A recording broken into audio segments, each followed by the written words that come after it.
نن سهار شاوخوا 5 بجې امنیتي ځواکونه ننګرهار بېسود ولسوالۍ ګردیکت سیمه کې هغې کورنۍ ته پر پاکستاني پوستو د تېرې شپې د بریالیو انتقامي عملیاتو مبارکۍ ته ورغلل چې څو ورځې وړاندې د پاکستاني پوځي رژیم بمبارد کې د کورنۍ 18 غړي شهیدان شوي وو. اوس خوشحاله شوې؟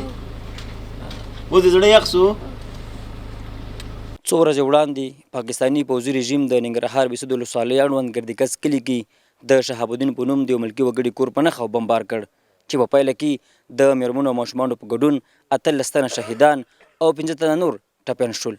اسلامي امارت بریګاد د شپې 8 بجې د غچ اخیستنې انتقامي بریدونه پیل کړل.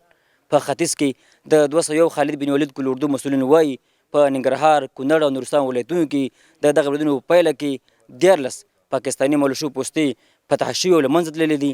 دغه راز 40 پاکستاني پوځیان وژل شوي او د مجاهدینو لاسته ګڼې سپکې درنې وسلې او مهمات په لاس ورغلي دي. تو عملیات مو الحمدلله کامیاب وو. په مشرقي زون کې د 201 خالد بن ولید رضی الله عنه قل اردو سرحدي او پیاده ځواکونو د دې په ملیشو په پوستو باندې جنگ وکړ چې په نتیجه کې 14 پوستې هغه مکمل تخریب شوې، پوستې وسوځېدلې او 4 پوستې داسې وې چې د دې هغه پوځیان ترې نه وتښتېدله او 40 کسان پکې وژل شوي دي.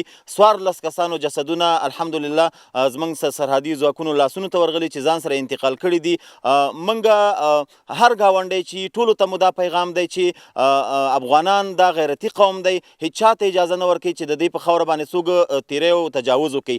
نزاکت چې څو ورځې وړاندې د پاکستاني پوځي رژیم هوایي بمبار کې د کورنۍ 18 غړي شهیدان شوي وو، د غچ اخیستنې بریالیو عملیاتو په ترسروي خوښ دی او له اسلامي امارت مننه کوي چې د کورنۍ د غړو غچ یې واخیست.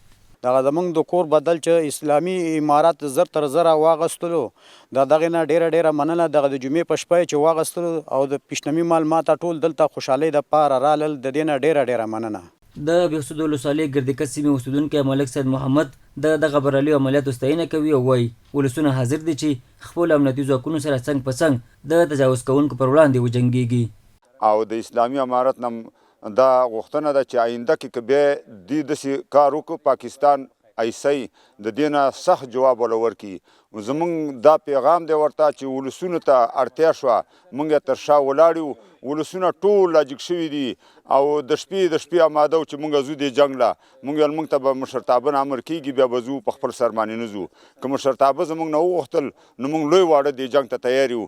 د یادونې وړ ده چې څو ورځې وړاندې پاکستاني پوځي رژیم پکتیکا او ننګرهار ولایتونو کې په ملکي وګړو هوایي بمبار وکړ چې په پایله کې د میرمنو او ماشومانو په ګډون لسګونه کسانو د مرګ ژوبله واوښته.